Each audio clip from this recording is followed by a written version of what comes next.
was a time when the best strategy for a brand was to have unique technology that was perhaps a little bit better than your competitor, and that you had it all to yourself. As technology has developed, it's become so complex that no one company could have all the technology required to make a Bluesound product. The way that we approach technological partnerships is out of relationship. And so over time, whether it's our engineering team or our software development team or our commercial teams, having personal relationships with people in our industry, that's how a lot of our relationships with our amplifier platform partners have come about. We started a project in the NAD brand to create a digital amplifier that sound quality-wise was equal to or surpassed the best traditional linear amplifiers, Class A, Class AB.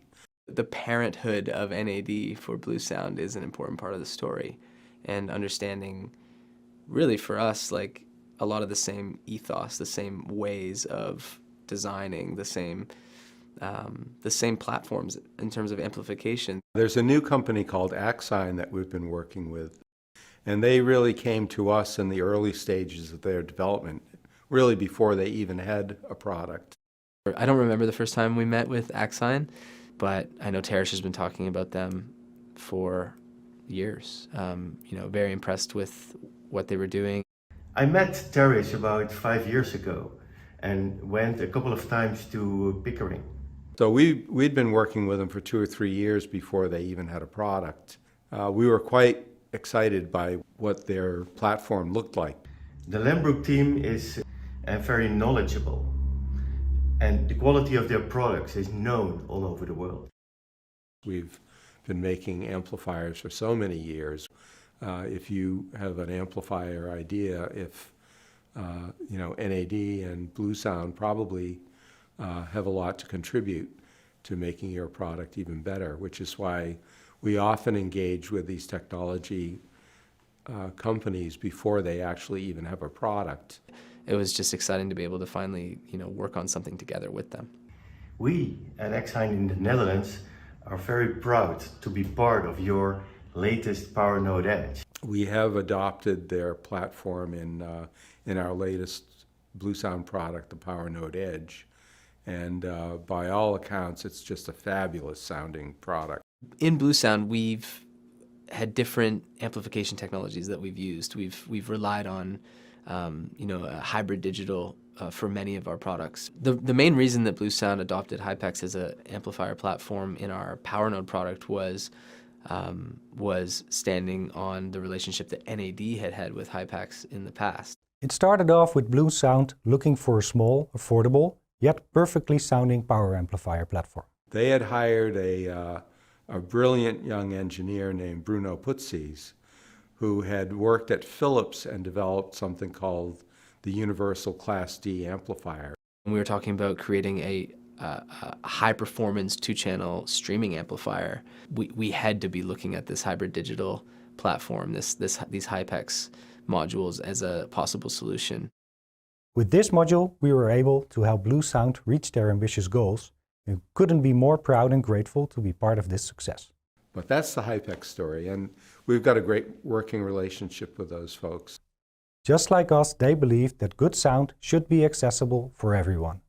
We share the same philosophy and passion. So one of the problems in early days of downloads and streaming is that you might pay extra for a high-res file, and it turns out it was just an upsampled low-res file.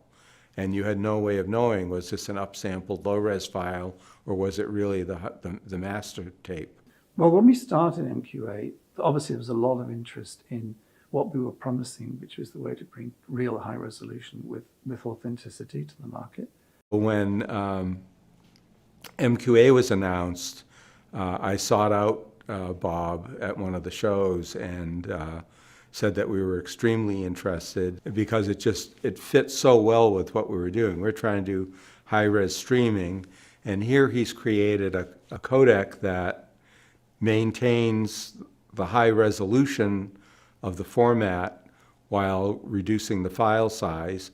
And that led a lot of our early licensees to be what we would call really high-end companies making quite expensive products in smaller numbers. And one of the things that made us really excited about the Bluesound prospect was they had the same goals to bring great sound quality, but of course it would be to a larger audience. The relationship that Bluesound and MQA have is one of our longest standing technological partnerships at this point. I believe we were one of the earliest partners for MQA and early adopters of what they were offering to the music-loving audience. It's more than just a feature. It's more than just a check mark on a data sheet. It's a synergy between two companies that have a lot of the same values and want to provide really the ultimate listening experience to music lovers. I think there's just a lot of respect for NAD and Lenbrook and Bluesound from Bob Stewart and the people at MQA, and then likewise our appreciation of what Bob had done for the industry and his many accomplishments over the years. The Bluesound team is a great team to work with. They're cooperative. They're willing to approach things from an engineering point of view so that we can make trades, make something better, something give and take on both sides. But the people are extraordinary. I think what I appreciate most about our technology partnerships in Bluesound are they ask questions that we might not be thinking about. We might be experts in audio, in designing amazing amplifiers and streamers and things like that, but they're experts in something else that we're not. And so that's the amazing part of the collaboration and partnership, is that we're able to help each other and maybe give each other perspective.